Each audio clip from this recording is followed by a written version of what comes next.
ओम श्री परमात्मने नमः। श्री हरि चैनल पर सब ऋषि मुनियों के चरणों में मैं प्रणाम करता हूँ। सब संतजनों के चरणों में प्रणाम करता हूँ। इस मेरे पूरे भारत देश को मैं नमस्कार करता हूँ। सभी मेरे देशवासियों को प्यार भरा स्वागत करता हूँ। इस वीडियो को आप अंत तक सुनें।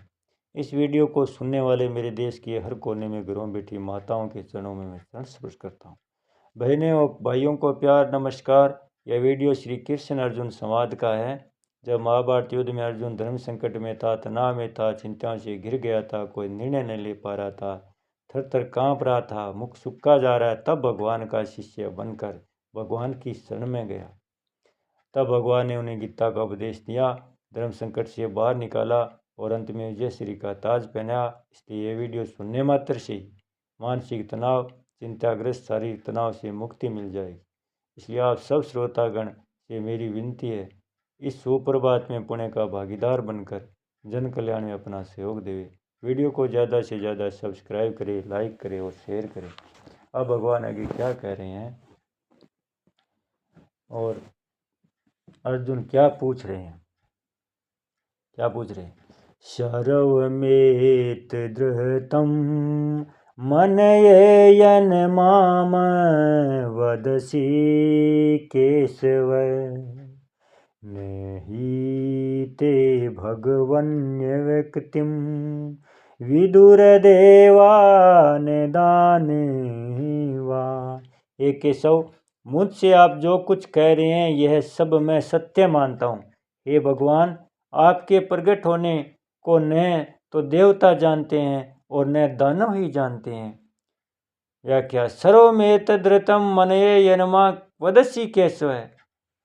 क नाम ब्रह्मा का है, ए नाम विष्णु का है। क नाम ब्रह्मा का है, ए नाम विष्णु का है, इस नाम शंकर का है, वह नाम वपूर्तात स्वरूप का है। इस प्रकार ब्रह्मा विष्णु और शंकर जिसके स्वरूप है उसको केशव कहते हैं। अर्जुन का यहाँ केशव संबोधन देने का तात्पर्य है कि आप ही संसार की उत्पत्ति, स्थिति और संहार करने वाले हैं। 7वें से 9वें अध्याय तक मेरे प्रति आप यतः जो कुछ कहते आए हैं वह सब मैं सत्य मानता हूँ। एतत् अभी 10वें अध्याय में आपने जो विभूति था योग का वर्ण किया है वह सब भी मैं सत्य मानता हूँ। तात्पर्य कि आप ही सबके उत्पादक और संचालक है। आपसे भिन्न कोई भी ऐसा नहीं हो सकता। आप ही सर्वोपरि, इस प्रकार सबके मूल में आप ही, इसमें मेरे को कोई संदेह नहीं है। भक्ति मार्ग में विश्वास की मुख्यतः भगवान ने पहले श्लोक में अर्जुन को परम वचन सुनने के लिए आज्ञा दी थी। उसी परम वचन को अर्जुन यहाँ रितम अर्थात सत्य कहकर उस पर विश्वास प्रकट करते हैं। न ही ते भगवन व्यक्ति विदुर देवा ने दानवा। आपने गीता 4th अध्याय के 5वें श्लोक में कहा कि मेरे और तेरे बहुत से जन्म बीत चुके हैं, उन सबको मैं जानता हूँ, तू नहीं जानता। इसी प्रकार आपने 10वें अध्याय के दूसरे श्लोक में कहा कि मेरे प्रकट होने को देवता और महर्षि भी नहीं जानते। अपने प्रकट होने के विषय में आपने जो कुछ कहा वह सब ठीक ही है, कारण कि मनुष्य की अपेक्षा देवताओं में जो दिव्यता है वह दिव्यता भगवत तत्व को जानने में कुछ भी काम नहीं आती। वह दिव्यता प्राकृत उत्पन्न और नष्ट होने वाली है। इसलिए आपके प्रकट होने के तत्व को, हेतु को पूरा नहीं जान सकते। जब देवता भी नहीं जान सकते तो दानव जान ही कैसे सकते हैं। फिर भी यहाँ दानवा पद देने का तात्पर्य है कि दानव के पास बहुत विलक्षण विलक्षण माया है जिससे वे विचित्र प्रभाव दिखा सकते हैं, परंतु उस माया शक्ति से भगवान को नहीं जान सकते। भगवान के सामने दानवों की माया कुंठित हो जाती है, कारण की प्रकृति और प्रकृति की जितनी शक्तियां हैं उन सब से भगवान अतीत है। भगवान अनंत है, असीम है, और दानवों की माया शक्ति कितनी विलक्षण होने पर भी प्रकृति सीमित और उत्पत्ति विनाशील है। सीमित और नाशवान वस्तु के द्वारा असीम और अविनाशी तत्व को कैसे जाना जा सकता है।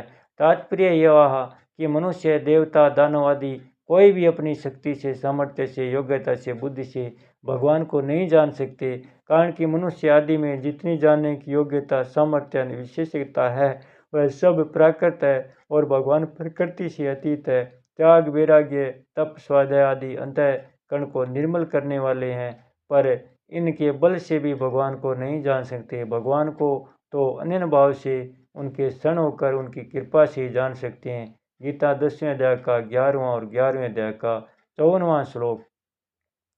परिशिष्ट भाव है, भगवान को अपनी शक्ति से कोई जान नहीं सकता, प्रत्युत भगवान की कृपा से ही जान सकते हैं। सोही जानहि जेहि देहु जन्हाई, जानत तुम ही होई जाई। तुम्हारी कृपा तुम ही रघुनंदन, जानहि भगत भगत युर चंदन। भगवान के यहाँ बुद्धि के चमत्कार सिद्धियां नहीं चल सकती। बड़े बड़े भौतिक आविष्कारों से कोई भगवान को नहीं जान सकता। बोलिए श्री कृष्णचंद्र भगवान की जय हो, भगतोर भगवान की जय हो, सत्य सनातन धर्म की जय हो। ओम श्री परमात्मने नमः। श्री चैनल पर सब ऋषि मुनियों के चरणों में मैं प्रणाम करता हूँ, सब संतजनों के चरणों में प्रणाम करता हूँ। इस मेरे पूरे भारत देश को मैं नमस्कार करता हूँ। सभी मेरे देशवासियों को प्यार भरा स्वागत करता हूँ। इस वीडियो को आप अंत तक सुनें। इस वीडियो को सुनने वाले मेरे देश के हर कोने में घरों बैठी माताओं के चरणों में मैं शरण स्पर्श करता हूँ। बहनें और भाइयों को प्यार नमस्कार। यह वीडियो श्री कृष्ण अर्जुन संवाद का है। जब महाभारत युद्ध में अर्जुन धर्म संकट में था, तनाव में था, चिंताओं से घिर गया था, कोई निर्णय नहीं ले पा रहा था, थर थर काँप रहा था, मुख सूखा जा रहा है, तब भगवान का शिष्य बनकर भगवान की शरण में गया। तब भगवान ने उन्हें गीता का उपदेश दिया, धर्म संकट से बाहर निकाला और अंत में विजय श्री का ताज पहनाया।